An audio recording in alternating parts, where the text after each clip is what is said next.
tentang gimana caranya kita punya keberanian dan kemantapan azam buat mengambil sebuah keputusan besar dalam hidup kita. Kalau kita analogiin tuh kayak misalnya seorang cewek lagi mau pulang ke Bandung dari luar kota nih. Terus dia pesan mobil rental dengan drivernya, gak kenal dengan drivernya. Tiba-tiba driver itu datang, terus penampilan drivernya kayak serem gitu. Si ceweknya gak kenal, penampilan drivernya agak serem, terus secara gayanya juga drivernya orangnya kayak menakutkan gitu. Pasti si cewek ini juga gak akan nyaman untuk bisa pakai mobil itu dengan driver itu pulang dari misalnya sebutlah dari Jakarta ke Bandung atau dari Pangandaran ke Bandung pakai mobil rental dengan driver kayak gitu malam hari, pasti nggak nyaman. Kalau dia bisa milih pasti dia akan ganti. Kalau dia udah terlanjur dan terpaksa harus naik, di belakang duduknya juga nggak akan tidur semalaman. Nanti kalau berhenti di jalan gimana, nanti kalau ini gimana, minimal kalau nyetirnya ugal-ugalan kayak gimana, kalau dia misalnya marah sama mobil lain di jalan kayak gimana, nggak tenang. Kenapa nggak tenang? Dia menyerahkan waktunya, hidupnya malam itu untuk di jalan dari Pangandaran ke Bandung, karena dia nggak kenal sama driver itu. Dia belum tahu driver itu kayak gimana orangnya. Beda kondisinya kalau misalnya dia rental mobil temennya. Yang ngedrive-nya temannya sendiri yang jadi driver. Yang dia kenal dia nyetirnya smooth, nyaman, gak emosional, gak suka ngebut, terus safety banget, orangnya amanah juga, udah lama kenal sama dia. Pasti dengan tenang dia akan ikut mobil itu dan duduk di belakang tidur sampai ke Bandung. Artinya di sini masalahnya adalah kenal dengan tidak kenal, sehingga kita jadi trust atau enggak. Ke Allah juga kayak gitu. Kalau kita nggak kenal kebesaran Allah, nggak tahu track record bahwa Allah itu udah sering banget ngebuktiin orang yang berani mengambil resiko dengan nama Allah, Allah pasti bantu. Allah kalau misalnya iman seseorang itu ajaib, pasti Allah ngasih banyak keajaiban. Kalau imannya biasa-biasa aja, Allah kasih hal-hal yang biasa. Kalau dia nggak tahu pembuktian kayak gini, nggak ngelihat kebesaran Allah dalam banyak cerita-cerita orang lain, mungkin dia jadi agak-agak ragu untuk bisa mengambil keputusan besar dalam hidupnya. Untuk itulah kita butuh tajdidul iman, memperbaharui iman. Kita dengar cerita-cerita orang gimana Allah ngasih rezeki kepada dia. Kita baca kisah-kisah di zaman dahulu. Kita lihat ayat-ayat kebesaran Allah, gimana Allah memberi rezeki kepada makhluk. Gimana Allah memberikan takdir kepada makhluk. Makin banyak ayat-ayat kebesaran Allah yang kita perhatikan, semakin kita muncul keberanian untuk mengambil keputusan besar. Itu yang tadi saya baca di sholat Isya, ayat ketika Nabi Uzair mencari tahu tentang kebesaran Allah saat beliau mengunjungi sebuah negeri yang sudah hancur, sudah tidak mungkin lagi dibangun, hancur sehancur-hancurnya. Terus Nabi Uzair bertanya, bagaimana cara Allah menghidupkan negeri kayak gini? Dan waktu itu Nabi Uzair lagi jalan ke negeri itu ngelewatin pakai keledai, terus beliau bawa kayak semacam kue atau roti dengan susu. Keledai, roti, susu, jalan. Ketika ngelihat negeri yang sudah hancur-hancurnya, sudah binasa sekian puluh tahun, gak mungkin lagi dibangkitkan negeri itu, tiba-tiba Uzair bertanya, gimana cara Allah menghidupkan negeri yang sudah hancur ini? Lalu Allah Subhanahu wa taala membuat Uzair mengantuk, beliau tidur dan mengikat keledainya di sebuah tempat dan meletakkan susu dan kuenya di sebelah beliau, beliau tidur. Ternyata Allah menidurkan Uzair selama 100 tahun. Jadi kalau Ashabul Kahfi itu sekitar 300 tahun sekian, kalau Uzair 100 tahun, 1 abad. Tadi ketika Uzair pergi meninggalkan negerinya untuk sampai ke negeri tersebut, dia tuh meninggalkan keluarganya, dia meninggalkan pembantunya. Nah kemudian Uzair pun berangkat dan tertidur di situ 100 tahun. Setelah 100 tahun Uzair Bangkit dari tidurnya Allah bangunkan. Pas dibangunkan datang malaikat. Malaikat bertanya kepada Uzair, "Kam labist? Berapa lama kamu tidur di sini?" Uzair menjawab, "Labistu yauman au ba'da yaum." Saya tidur di sini sehari atau setengah hari. Rasanya kayak setengah hari doang tidurnya, tapi enak gitu badannya, kayak tidur pula seharian. Terus malaikat itu mengatakan, "Enggak. Kamu tidur di sini selama mi'ata am, 100 tahun." Apa buktinya? Coba kamu lihat keledai kamu. Keledainya sudah menjadi tulang belulang, sudah tidak ada lagi daging, kulit, benar-benar udah jadi tulang. Seperti bangkai tulang hewan yang ada di tengah padang pasir, udah habis 100 tahun. Tapi coba kamu lihat makanan kamu masih seperti baru ditinggalkan tadi dan masih hangat. Jadi kayak roti gitu, baru ditaruh, itu kayak baru naruh beberapa menit yang lalu, masih hangat, rotinya masih lembut, belum kering sama sekali. Jadi Allah kasih dua kondisi yang berbeda dengan waktu yang sama. Yang satu 100 tahun sudah jadi tulang belulang, yang satu yang harusnya nggak usah tunggu 100 tahun, sehari juga basi kan. Kalau keledai ditinggal beberapa hari mungkin masih bertahan nih, lemah, mungkin lama-lama mati dan nggak langsung jadi tulang. Tapi kalau roti sehari juga udah basi. Hari ketiga udah keluar jamur, lama-lama keluar ulat dan habis gak ada sisa. Tapi yang harusnya sehari basi masih hangat. Yang harusnya beberapa minggu baru menjadi tulang, malah sudah menjadi tulang belulang. Akhirnya malaikat ini kemudian menyebut nama Allah, tiba-tiba tulang belulang keledai itu disatukan lagi, dirangkaikan lagi, kemudian dagingnya membalut tulang, lalu kulitnya membalut daging. Tiba-tiba keledai itu kayak apa ya, kayak rewind gitu ya, kayak balik lagi gitu. Tiba-tiba dia jadi hidup. Dan ini nggak pakai aplikasi loh,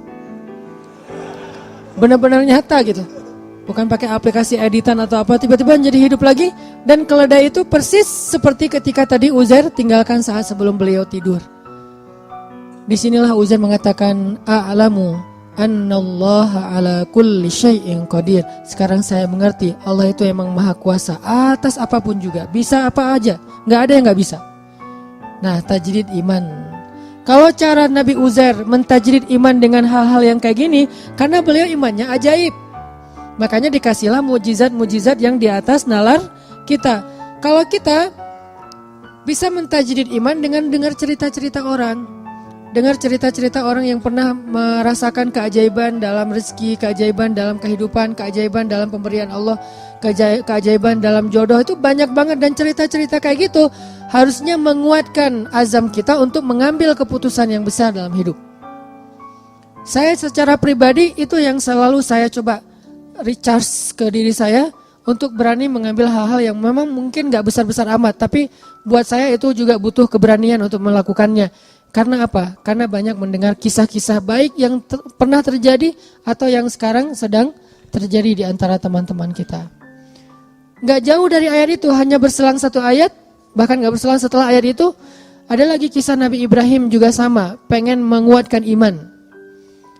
Jadi tiba-tiba Nabi Ibrahim bertanya, "Wa idh qala Ibrahim, Rabbi arini kaifa tuhyil mauta." Ya Allah, gimana? Coba tunjukkan ke saya cara engkau menghidupkan yang udah mati itu gimana, biar yakin dengan hari kebangkitan. Allah bertanya dan Allah Maha tahu jawabannya. Awalam tu'min? Apakah kamu belum beriman wahai Ibrahim? Kata Ibrahim, qala bala walakin liyatma'inna qalbi. Ya Allah, saya udah beriman, cuman pengen mantap nih. Tajdid, perbaharuan, recharge. Saya pengen lebih mantap ya Allah, coba tunjukin ke saya gimana cara ngidupin yang mati. Allah berfirman, ambillah 4 ekor burung, lalu potong-potong kecil, sembelih, taruh di 4 penjuru bukit yang berbeda-beda. Udah mati, udah dipotong-potong kecil, dicincang-cincang, bisa jadi sate itu ditaruh di bukit-bukit yang berbeda. Sekarang wahai Ibrahim, tepuk tangan kamu dan panggil dengan nama Allah. Burung itu datang dalam keadaan utuh, tidak ada satu goresan luka pun di tubuh burung tersebut. Baru Ibrahim mengatakan, Innallaha azizun hakim. Allah itu maha perkasa dan maha bijaksana. Ini cara para nabi juga mentajdid iman, teman-teman, memperbaharui iman. Bagaimana cara kita? Tadi, lihat kebesaran Allah di langit, lihat kebesaran Allah di bumi, baca ayat-ayat kauniyah, ayat-ayat ilmiah, lihat di sekitar kita, dengarkan kisah-kisah orang di sekitar kita. Maka kita makin yakin, gak usah khawatir kalau gambling dengan Allah, asalkan kita ikhtiarnya halal, Allah nggak bakalan ngecewain kita. Kemarin ada seorang ustadz cerita ke saya, waktu saya ke Kalimantan, ke Balikpapan. Beliau tinggal di Balikpapan. Terus tiba-tiba dapat, beliau cerita ini setelah beliau dengar YouTube saya yang dulu saya tuh kesasar dari Bandung ke Indramayu, terus ke Cirebon, terus balik ke Bandung kan, yang Tepuguh tuh nggak jelas gitu kan, muter setengah Jawa Barat. Hanya pengen ngasih rezeki kepada orang yang jualan pal gentong di Cirebon. Beliau juga cerita, Ustadz saya juga pernah ngalamin yang kayak gitu, itu benar banget. Saya di Balikpapan, tiba-tiba teman saya ngajak saya untuk ada acara kayak seminar gitu, nemenin dia yang seminar, saya emang enggak. Nemenin dia ke Jogja.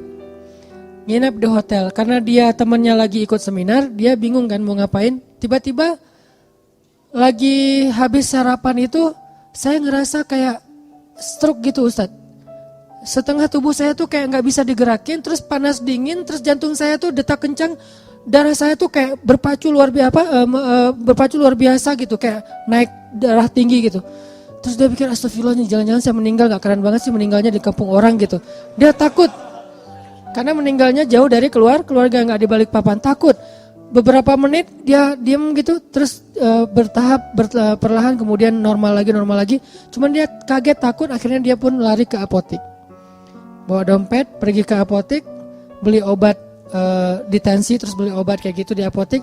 Setelah selesai itu dia pulang pesen taksi online gitu, pakai pulsa dia yang ada di handphone, pesen, naik taksi online pulang lagi ke hotel. Di tengah jalan dia ingat dompet saya ternyata nggak ada, cari-cari nggak ada, nggak di jok nggak ada. Terus nanya ke tukang taksi, kamu bawa dompet saya nggak? Ya nggak mungkin dibawa gitu, pokoknya nggak ada gitu ya. Nggak lucu. Terus